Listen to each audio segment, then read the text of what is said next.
Hola a todos, bienvenidos a un episodio más de Metro Podcast. Metro Podcast es un podcast donde hablamos de todo lo que tienes que saber en cuestión inmobiliaria. ¿Sí? Y hoy estamos con un episodio más de los arquitectos que están transformando la ciudad de Monterrey. ¿Sí? Y me encuentro aquí con un gran invitado. ¿Sí? Ahorita él se va a presentar, pero es el arquitecto Bernardo Pozas, ¿sí? Quien pues nada más diseñó Top, ¿sí? Y hoy está haciendo el diseño del segundo edificio más alto, que es Rise. Sí, bienvenido, arquitecto, gracias por la oportunidad. Muchas gracias por la invitación y ojalá tengamos una conversación larga y tendida. A ver. Claro que sí, sí. Pues me gustaría que nos platicaras un poco de Bernardo Pozas. ¿Quieres un poquito de historia, background? Un poquito de historia, okay, sí. Yo me gradué del TEC de Monterrey, yo soy regio de Hueso Colorado, toda mi vida he vivido aquí. Me gradué en 1996 del TEC de Monterrey y pues empecé picando piedra como todos. A ver, la carrera profesional de arquitecto es como el doctor, como el abogado, que es de crear un poco de portafolio e ir haciendo un poquito el word of mouth, crear ese movimiento. Y trabajé primero un par de años como empleado. A los 2-3 años me di cuenta que quería lanzarme. Inicié mi negocio de Arquimedia, que era un negocio de rendering, y creé Pozas Arquitectos. Pues Pozas Arquitectos era el vehículo para hacer arquitectura mientras me caían las chambas, ¿no? Claro. Y Arquimedia era la que pagaba la renta, porque pues todo el mundo requería renders, y en ese entonces éramos muy buenos. El negocio de Arquimedia creció, y en 2010 aproximadamente lo cerré, o sea, me duró como 10 años. Yo inicié solo, me independicé en enero del 2000. Entonces, 10 años, y en esos 10 años empezaron a caer proyectos, y conforme se hizo bolita de nieve, la arquitectura, uno me trajo dos me trajeron cuatro, 8, y la recomendación se fue exponenciando. Llegamos al punto, y por ahí, ahorita te comentaba antes de que empezáramos a filmar, que llegando al 2014 se vino el boom y vino el crecimiento. Ya dejé atrás Arquimedia, Pozas Arquitectos empieza a crecer. Empiezo a hacer las divisiones dentro del grupo, que ahora el grupo se llama Pozas Design Group, y las divisiones son Pozas Arquitectos, Bernardo Pozas Residential Design o Bernardo Pozas Diseño Residencial, PSG Design, que tengo 2 socios y hacemos interiorismo, y ahorita estamos desarrollando otros productitos dentro de Pozas Design Group que ya pronto verán en las redes sociales. Dos particulares, Pozas Creatives y Filmers. Ya están. Pozas Creatives es una casa o un estudio de estrategia de comunicación digital, y tenemos a Filmers, que es una casita productora de film muy divertida. Siempre la vanguardia. Pues, a ver, a mí me encanta el diseño y la labor creativa, entonces sueño con que Pozas Design Group eventualmente sea un buffet interdisciplinario.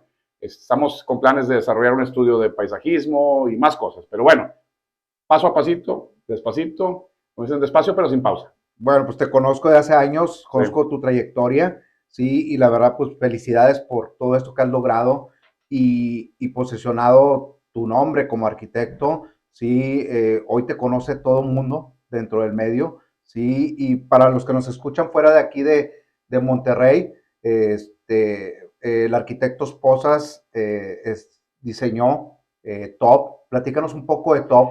Pues, ¿sí? Pues Top fue, vaya, mi primer edificio fue un edificio de 24 pisos, que es la Torre Connexity o Connexity, que está en Lázaro Cárdenas y Alfonso Reyes, ahí en esa zona de donde está el Tec Milenio, los que conocen Monterrey. Y fue mi primera experiencia. Y Top fue una experiencia que exponenció lo que teníamos que aprender, porque obviamente los edificios, conforme va subiendo en pisos, las ingenierías van cambiando, las formas de atacar el diseño van cambiando, los sistemas de fachada tienes que tratarlos diferente. Entonces fue un proceso muy interesante. Y lo bonito de Top y lo bonito de Rise, que es el mismo cliente, es el mismo desarrollador con los dos, es que tenemos un cliente sumamente proactivo, muy involucrado. Ellos tienen un equipo que hace la coordinación de ingenierías y el desarrollo ejecutivo de todo el proyecto. Entonces nos toca la parte bonita, nos toca el glamour, el diseño, la cara del bebé. Ok.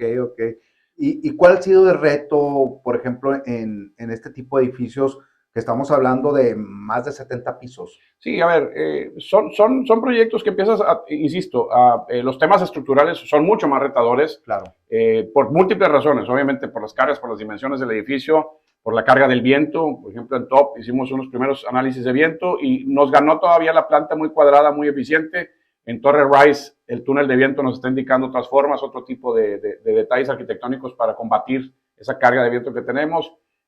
Obviamente, en estas alturas empiezas a tener temas de instalaciones hidrosanitarias. Por ejemplo, no sé, mucha gente no sabe que en un edificio de estos tú no puedes tener una tubería que vaya de arriba hasta abajo, porque cuando hay una descarga de agua o de cualquier cosa, agarra velocidad terminal por la gravedad y truena todas las tuberías a mar abajo. Entonces tú tienes que traer las tuberías bajando y dando vueltas y dando quiebres de manera que nunca dejes que lo que se mueve por las tuberías agarre esas velocidades y tenga esas presiones. Entonces, cosas de ese tipo, ¿no? Tener subestaciones de bombeo en todo el edificio, todo el tema obviamente de contra incendios y para proteger los edificios, porque obviamente un rascacielos pues, pueden llegar a tener problemas más serios en caso de un incendio, en caso de algún problema para poder accesar esas partes altas, ¿no?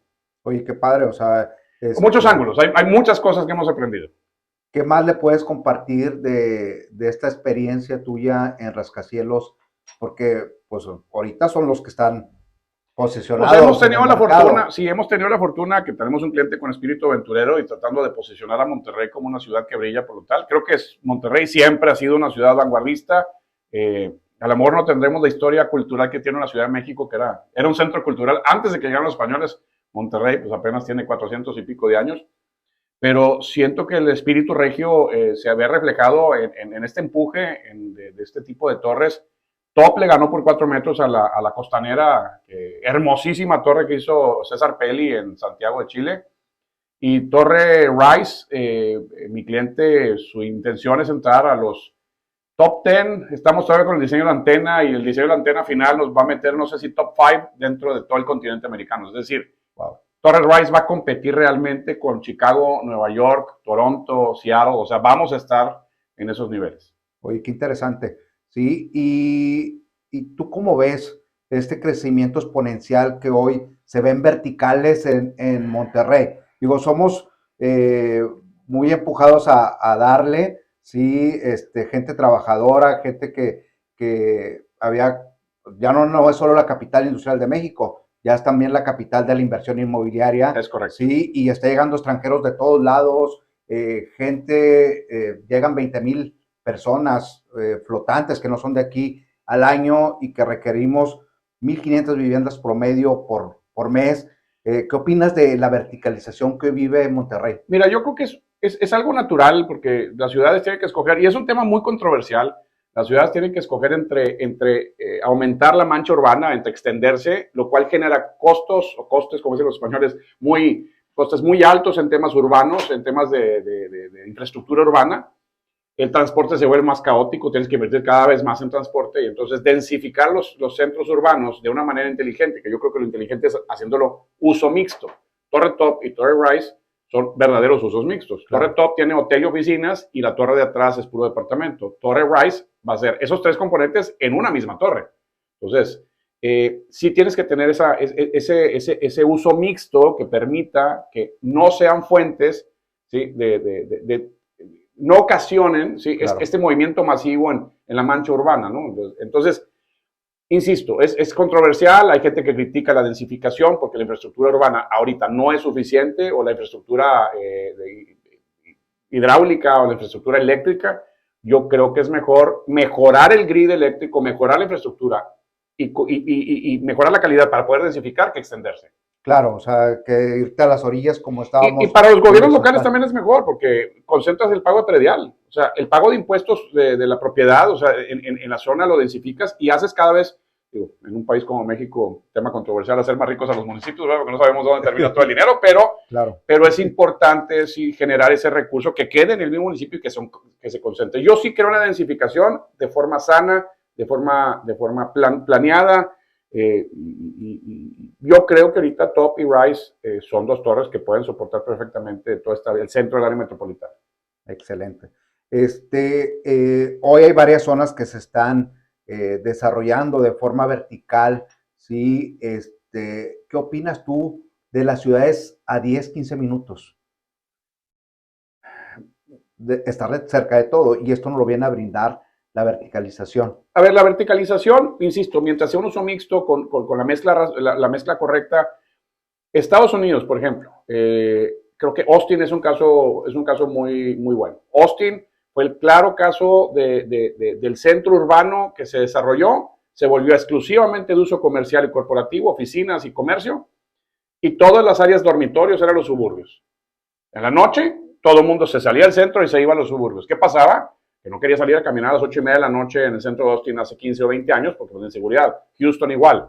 ¿Qué está pasando en todas las ciudades? Están regresando, ya tenían la densidad, porque tenían grandes edificios, y están haciendo más grandes edificios, pero está regresando la gente a vivir al centro. Es decir, ese uso mixto es el que balancea y el que hace que esas zonas urbanas tengan la seguridad y te ofrezcan, aparte, una calidad de vida diferente. Como tú dices, ese movimiento rápido donde tienes toda la practicidad. Pregúntale a cualquiera que ha vivido en Manhattan.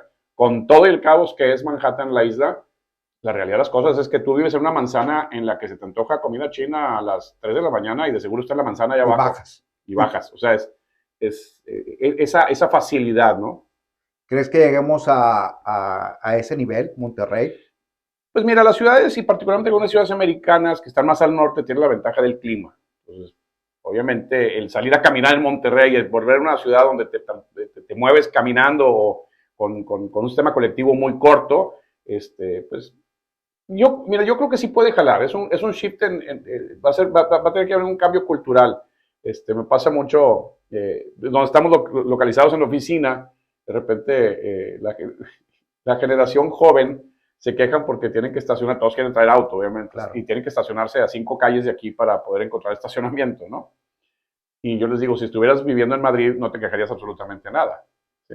Y Madrid, o sea, Madrid no te ofrece la oportunidad de estacionarte, te cuesta más dinero un parking o un lugar donde poner tu coche, si me explico, que el coche. Claro. Exactamente. Entonces, yo creo que es una cuestión cultural, es una cuestión que asimilemos la ciudad y aceptemos que la ciudad, la densificación trae un cambio de actitud y un cambio de cómo usas la ciudad y cómo usas la banqueta, cómo usas el transporte, cómo usas las cosas. Que ahorita ya se ha visto un cambio. Nosotros que estamos muy metidos en la parte comercial, ya hoy de cada 10 clientes, ¿sí? 7 o 8 requieren un departamento, ¿sí? A diferencia de hace unos años atrás que de cada 10 clientes, ¿sí? Era al revés. 7 o 8 te pedían casa. Es correcto. Sí, entonces creo que viene a solucionar mucho el tema. Yo espero que sí el transporte se mejore. A ver, empieza a haber esfuerzos y todo el sistema o todo el tema DOT que está en el centro de Monterrey, pues lo que hizo el municipio, lo que hizo el gobierno, es decir, oye, si yo ya tengo una infraestructura de transporte colectivo solvente para estas zonas, puedo permitir a los desarrolladores no tener estacionamientos o la cantidad de estacionamientos que le piden en otros lugares.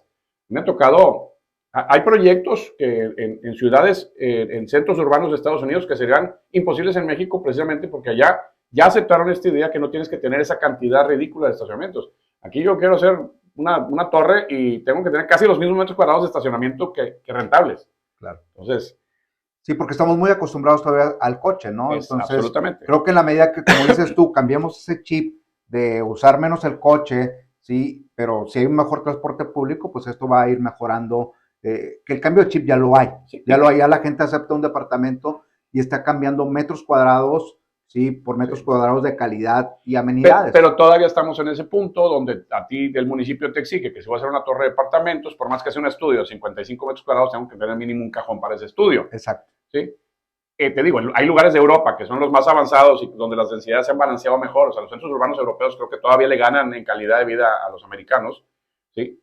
Comprar un piso, te sale más caro comprar el cajón que comprar tu departamento o tu estudio. Sí. Entonces, realmente ese tema es un tema cultural. Yo creo que las ciudades y las sociedades vamos a ir avanzando y evolucionando hasta que aceptemos que esa es la nueva realidad, la nueva realidad, ¿no? Claro, sí, yo creo que sí lo van a aceptar las nuevas generaciones.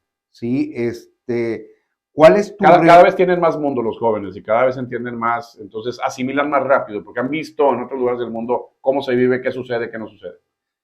Fíjate que hoy tengo una pregunta para ti.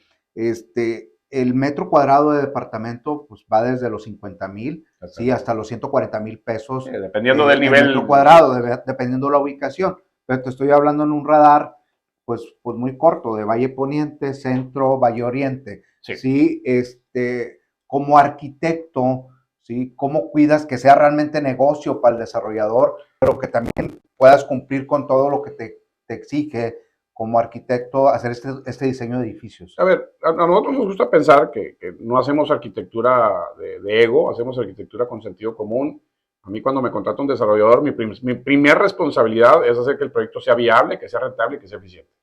Okay. Si yo no tengo esas 3 características, la verdad las cosas es que siento que la arquitectura que yo produzca, independientemente del look, me explico, el lenguaje arquitectónico que utilice para resolver el problema del proyecto se vuelve irrelevante. O sea, hacer cosas bonitas que no sirven para nada, pues O que estén solas ahí, ¿verdad? O estén vacías, o que no se, exactamente, o que dejan de ser negocio para que las desarrolló. O sea, realmente, pues yo tengo que ser responsable con mi cliente, que yo resuelva su problemática, y es una problemática urbana, es una problemática de mercado, es una problemática financiera. O sea, el arquitecto tiene que ser multifacético y tratar de sensibilizarse a todas estas necesidades del proyecto. O sea, uno no puede decir, no, yo soy artista, déjenme hacer lo que me dé mi gana y a ver y lo que cueste.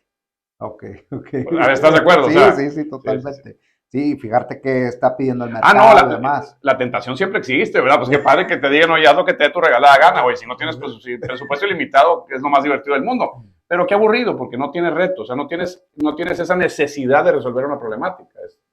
Mejor ser escultor, mejor ser pintor y ya, y no te preocupes. Y no te metas al diseño. Yo sí creo que la arquitectura debe de servir un propósito.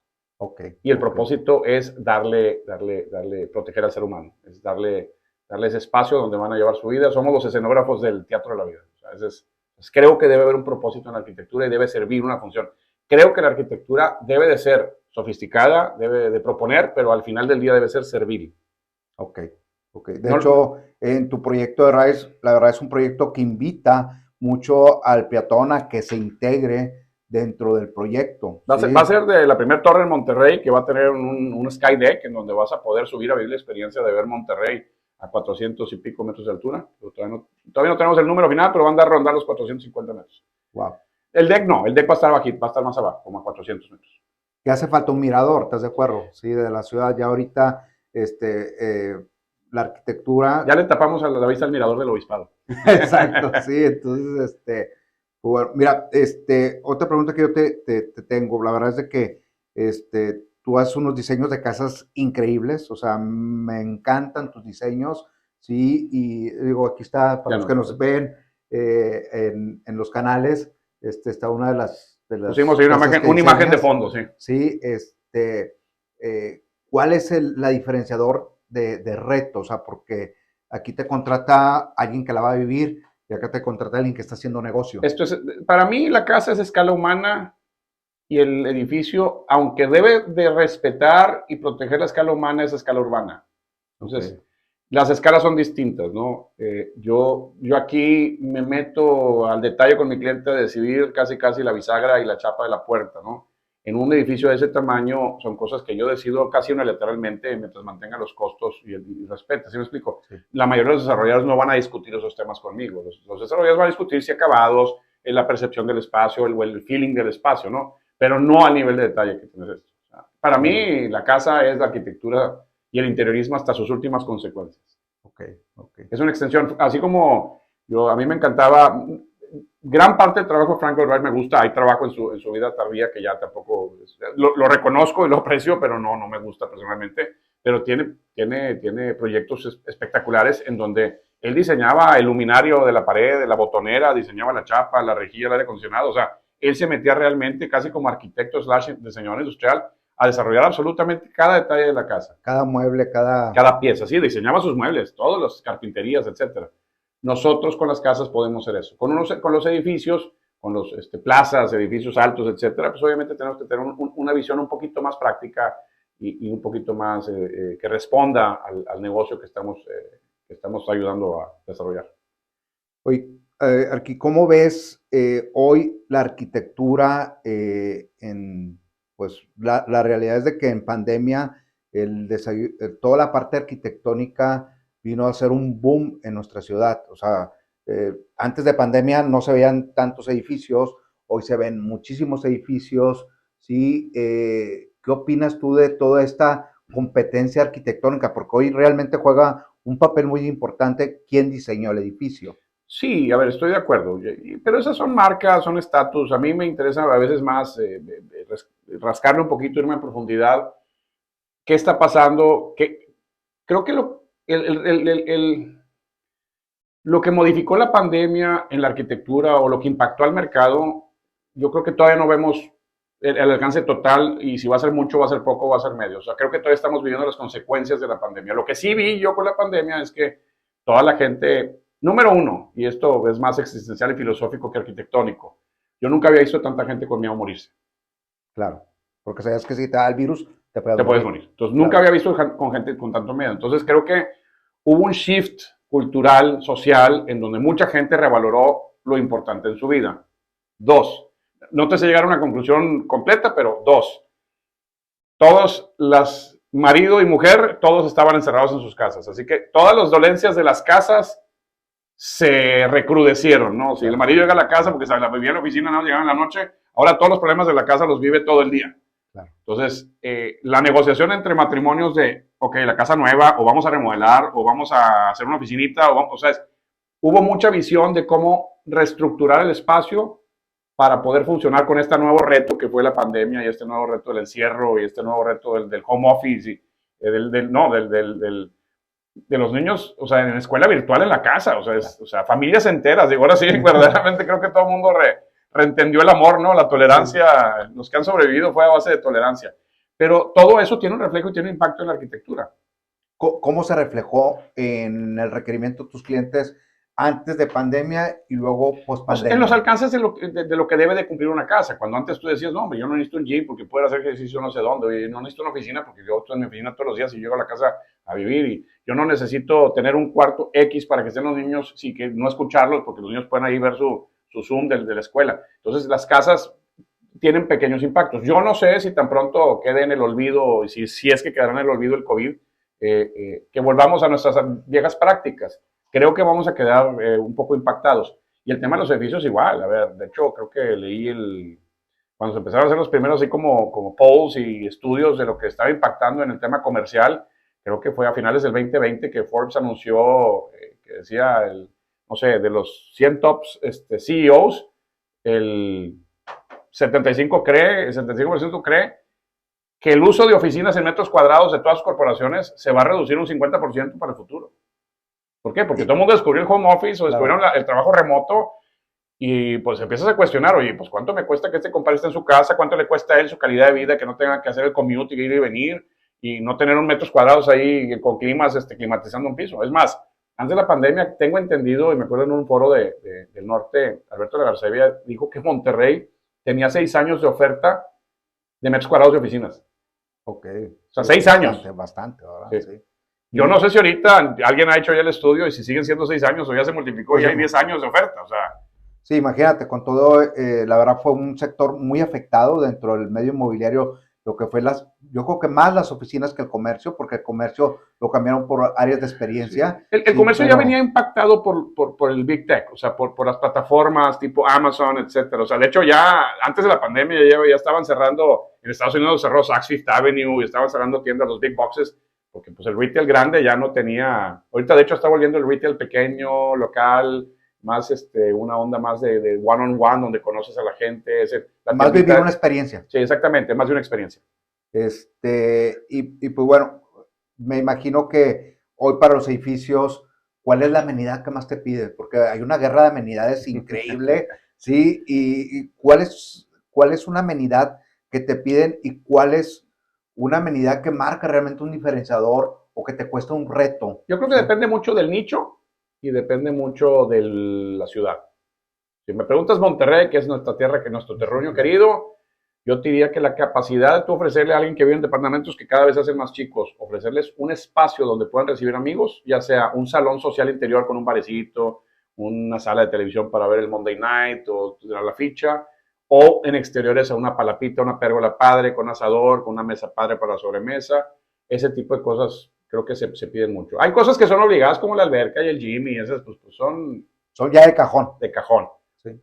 Hay mucha gente que saca estos temas de ludotecas, espacios para niños. O sea, la verdad es que, pero también luego se vuelve a veces medio perverso, ¿no? En la cantidad de amenidades, porque terminas haciendo un proyecto y le dices al cliente que vas a comprar su departamento y van a tener que pagar 15,000 pesos de mantenimiento, no sé, alguna salvajada así, ¿no? Sí. O sea, conozco algunos lugares premium que pagas creo que 50,000 pesos de mantenimiento. Y dices, espérame, o sea, para un lugar que vas a usar una vez al mes, ¿no? Claro, sí, entonces, que creo que ahorita están haciendo ya una combinación de que si es el gimnasio, pues si tiene un uso mixto, sí. Pues el área de gimnasio realmente pues no está como una amenidad, está más como tener un precio accesible y demás. Es correcto. Pero como arquitecto pues lo tienes que considerar dentro del mixto. A mí algo que se me ha hecho interesante, porque por densidades muchas veces desarrollan los edificios de departamentos a tope la densidad, la mayor cantidad de viviendas que te permita el reglamento.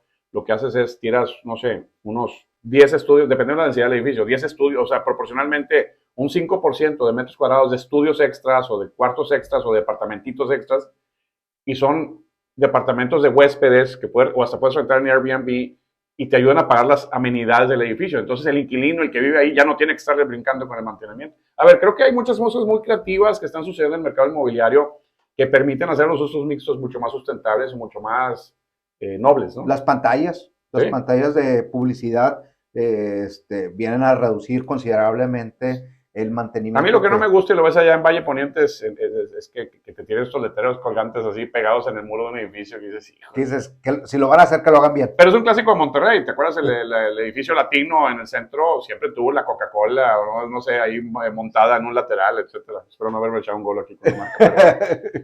Pero tenían pintado siempre un anuncio de algo, ¿no? Pero pues sí, le tapan la fachada, ¿estás de acuerdo? Entonces era una fachada ciega, un muro ciego y espantoso, ¿no? Claro, sí, entonces pues yo creo que con las pantallas, y desde un principio lo diseñas para que haya una pantalla con publicidad, por ser un mixto y que va a tener un beneficio a la cuota de mantenimiento. Torre Top tiene una pantalla top, tiene a nivel de Constitución grandísima, que ves desde Moreno Prieto, etcétera. Está interesante, vaya. Se ve muy moderno, ¿no? ¿No crees que como que en Times Square o en Tokio o en Hong Kong te la compro? No sé aquí todavía, no sé qué va a pasar. A ver, Monterrey es un proyecto, Monterrey es una ciudad que está todavía continuamente evolucionando y transformándose, entonces todavía falta ver qué va a pasar con esta ciudad. Okay. Oye, ¿cómo se involucran ustedes como arquitectos en el nombre de los proyectos? Hay veces que llegas a proyectos que ya traen nombre y hay veces que llegas a proyectos en los que puedes llegar a opinar sobre opciones, y a mí me ha tocado con el Posas Creatives que tenemos este estudio, me ha tocado nombrar un par de proyectos en los que aún nos hemos involucrado. Entonces me ha tocado un poquito de todo. Ok. Sí, porque pues es tu bebé. Sí, no, claro, totalmente de acuerdo. Tiene su proceso conectarte, ¿no? A mí la imagen, el branding de los edificios, a mí también se me hace muy importante porque te ayuda como arquitecto como que a sintonizarte con el mood, ¿no? Claro, sí, o sea, realmente conocer la esencia, ¿sí?, de tu arquitectura y que hay una correlación con el nombre, pues suena bastante interesante. ¿Nunca te ha pasado? O sea, sí me ha pasado que me dicen, no tienes cara de Bernardo. Bueno, pues a mí no me gusta que mi edificio no tenga cara de lo que se llama, ¿no? O sea, claro. Sí. Y luego les venden los nombres, ¿no? Así como fue Torre Dataflux en su momento, que ahora es, no sé si es Avalanche. Torre Avalanche. Avalanche, sí. Que cambió de nombre, no sé si 2 o 3 veces. Ajá. Sí, no sé si antes de Dataflux fue otro más. Pero... Sí, porque muchas veces también seguían por, ya ves, Torre Coy, que hoy tiene el anuncio Banorte y mucha gente lo ubica como Torre Banorte. Torre Banorte, ¿verdad? Entonces, por eso la pregunta, ¿no? Sí, ¿qué tanto se involucran ustedes como arquitectos? Hay de todo. Me tocan algunos proyectos que tenemos clientes que son muy inclusivos y tenemos a veces clientes en los que ellos ya traen sus ritmos, sus cosas totalmente decidido y ya no opinamos. Okay. ¿Cómo ves a Monterrey en los próximos 10 años? En temas de arquitecturas, de edificios. A ver, yo creo que, Monterrey tenemos un gremio muy nutrido, muy prolífico, hay mucha arquitectura buena, creo que está llegando el momento de Monterrey. Es más, hay muchos que ya estamos exportando arquitectura de Monterrey a otras ciudades de México, particularmente Bajío y Norte, creo que tenemos mucha presencia. Creo que en ese sentido, antes siempre se sentía el dominio del gremio arquitectónico de la Ciudad de México. El de Guadalajara, que a mí se me hace un gremio también muy nutrido y que produce una arquitectura muy, muy, muy bonita, con una sofisticación muy mexicana, y no me refiero en tradicional, o sea, me refiero, creo que expresan una contemporaneidad mexicana de una manera muy profunda y con mucha sensibilidad, pero siento que Jalisco y Guadalajara siempre se quedaron muy ensimismados en esa zona, y creo que la competencia nacional siempre ha sido un poquito más México-Monterrey. Creo que Monterrey... casi así como los equipos de fútbol, ¿no? O sea, que ahora sí Monterrey y Tigres siempre están llegando a las finales o a las semis y estás compitiendo con América y con las Chivas, o sea, ahí estás dándote el tiro. Creo que es el momento de Monterrey. Monterrey tiene la ventaja que ha sido una ciudad con la gente joven, la clase media alta de Monterrey siempre tiene mucha hambre de conocer el mundo, y ves chavitos desde universidad que andan viajando a Europa y a Asia y a Australia y a Sudamérica. O sea, Monterrey se está cosmopolizando muy rápido. Todavía no estamos donde creo que vamos a estar. Creo que todavía es pronóstico reservado para mí Monterrey. O sea, no te podría decir con seguridad. Tengo sospechas de que puede pasar. Sí tengo sospechas que podemos pasar un trago amargo en temas de infraestructura urbana, particularmente el transporte colectivo. No hemos encontrado el líder, ya sea político o urbanístico, que verdaderamente ayude a solucionar de una vez por todas o planear de una vez por todas qué va a pasar con el transporte colectivo en Monterrey. Pero el regio siempre ha sabido salir adelante, siempre se las ingenia y siempre se las... Siempre innovando, ¿no? pues siempre innovando y a veces también cajeteándole un rato, pues, digo, hemos dejado ir oportunidades. Claro. Yo siento que con el Alex dejamos ir la última gran oportunidad de reconfigurar el par vial de Morones y Constitución y creo que no se hizo de manera correcta, fue puro parche. Y creo que en ese momento debe de haber contemplado la posibilidad de demoler algunos pasos a desnivel para hacer la corrección final, ¿no? O sea, pero pues bueno, son temas de presupuestos, temas de política y a veces... ¿Tú cómo ves este corredor que debiera haber algo más interesante en el río Santa Catarina? Sí, porque de repente hay gente que me pregunta que es de otros, oye, ¿por qué tienen ese espacio vacío y es un espacio que conecta toda la ciudad Pues por prácticamente? falta de visión. Ha habido un par de movimientos. Siento que antes de la pandemia, antesito, en el 2019, me acuerdo que había todo un movimiento que varios urbanistas aquí locales y paisajistas creo que hicieron un proyecto de 7 tramos y 7 despachos, hicieron una propuesta para cada tramo. Siento que no se ha logrado la voluntad política, no sé, juntar o mover la voluntad política para que el río, así como Rompepicos, vaya, salvó a Monterrey, porque el Alex hubiera hecho pedazos el primer cuadro de la ciudad, hubiera estado inundado completamente. Rompepicos lo salvó.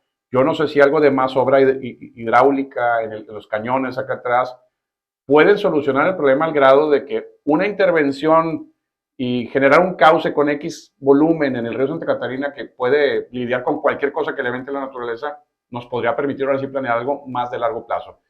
Fuera de eso, o sea, yo creo que primero hay que resolver lo hidrológico y después de lo hidrológico, entonces yo creo que sí, yo sería de los, hay que atrevernos a ver qué hacemos con ese espacio, ¿no? Pero hacer una inversión en el río Santa Catarina, a la buena del Señor, a ver si no llega otro huracán que lo hace pedazos y lo destroza, yo no lo haría. Okay. Para el caso preferiría mejor busca transformarlo en un río vivo con un ecosistema. Es más, hemos visto lo que ha pasado con el río Santa Catarina en los últimos 10 años. O sea, de repente pasas y hay garzas, regresaron aves. Es más, creo que el otro día estaba viendo un video muy simpático de un cuate en kayak así en un río. Ay. Y el dron así enfrente de él y se veía bien bonito. Y dice, no, pues este cuate está en Montana, o no sé, en algún lugar bien bonito en el río. Pues se aleja el dron y debajo de un paso de desnivel ahí, no sé, por Churubusco, en alguno de esos lados. Y realmente era un cuate en kayak en el río Santa Catarina, ¿no? Ay, qué padre, ¿no? Sí. Entonces, o lo dejas hacer o lo transformas, pero bien planeado. Claro. Sí, pues gracias por tu opinión, porque es un espacio que siempre, estando nosotros dentro del medio inmobiliario, siempre nos preguntan, ¿verdad? Claro. O sea, ¿qué pasa ahí? ¿Por qué no hace nada, no? Entonces, y sobre todo por la conexión y la comunicación que tiene con toda la ciudad. Claro. Sí, ¿qué recomendarías a los arquitectos jóvenes de Monterrey? Pues, a ver, algo que siento yo que falta, bueno, a mí me faltó, y lo digo con experiencia propia, me faltó en la universidad, en la carrera, es aprender a hacer negocio, hacer empresa. Creo que el arquitecto lo preparan más para ser el diseñador, el creador. Hay universidades más técnicas, unas menos técnicas, unas más con un lado humanista, pero la parte de empresarial a mí no me tocó. Espero que los programas de estudios ahorita sí ayuden. Si no, yo le diría a todos los jóvenes es aprendan, a los que nos tocó vivir, a aprender a golpes a gritos y a sombrerazos. Y a escupitajos y pisotones. Sí. Aprendan a hacer empresa, tomen cursos de administración. A ver, yo he tenido que aprender de cosas de recursos humanos, temas de finanzas, temas organizacionales, temas de cultura de empresa, que nunca me imaginé como arquitecto que iba a tener que aprender. Yo he tenido una fortuna que nos pegó el chicle y nos funcionó nuestra estrategia y ahí estamos en el mercado creciendo. Pero sí, yo creo que es una parte que recomendaría mucho eso y viajar, y viajar, y caminar, y vivir toda la arquitectura que puedas. Entonces, experimentar todos los espacios que puedas experimentar. Métete a todos lados, camina dentro de los espacios, camina alrededor de los espacios, en las ciudades, camina mucho en todas las ciudades que puedes visitar. Decía un arquitecto, ya falleció, él decía que el mejor arquitecto siempre era el que tenía más libros, más revistas. Tenía más fuentes de inspiración, tenía más referencias. Yo creo que el mejor arquitecto es el que más viaja, el que más experimenta otras formas de vivir, porque la arquitectura al final del día es un reflejo, creo, o resuelves las problemáticas de la sociedad o eres un reflejo de la sociedad, creo que es una mezcla de ambos. Y entre más diferentes sociedades vivas, con diferentes dinámicas, con diferentes culturas, con diferentes approaches a la vida, se me hace que más vas a entender la arquitectura. Hay que hacer las cosas bien y a la primera. O sea, las ciudades ya no soportan que se cometan errores y que desarrollemos cosas que no están bien pensadas, etc. Hay que hacer las cosas bien ya a la primera. Yo creo que eso es importante. Pues bueno, pues vamos a cerrar con esto, nos vamos a quedar con hacer las cosas bien ya la primera. Y pues, ¿en dónde te encontramos en tus redes sociales? Nos pueden encontrar en Bernardo-Posas en Instagram y Posas Design Group. Ahí tenemos varias cuentas de Instagram dentro del grupo. Y es la que más utilizamos realmente. En TikTok ahí estoy también, me pueden encontrar como Posas Design Group o Bernardo Posas. Entonces, estamos... Sí, ahorita nada más tengo miedo que me pongan a bailar en TikTok o me pongan a hacer una estupidez de ese tipo. Pero TikTok es la red que va a llegar a sí, quedarse. Es muy probable. Sí, entonces, hay que apostarle a todas. Pues hay que apostarle y pues muchas gracias por tu tiempo, gracias por recibirnos en tu oficina y un halago platicar contigo, conocer tu punto de vista de lo que hoy está sucediendo en nuestra ciudad y muchas gracias por brindarnos esta arquitectura que hoy viene a transformarla, ya no es solo la ciudad de las montañas, hoy es la ciudad de los rascacielos y dos diseños muy importantes, pues son tuyos y son los más altos. Gracias, muchas gracias. Sí, y no se pierdan el próximo episodio, sí, Metro Podcast, Metro por Metro MX y Metro por Metro Tulum. Sí, los esperamos en el próximo episodio. Muchas gracias. Hasta luego.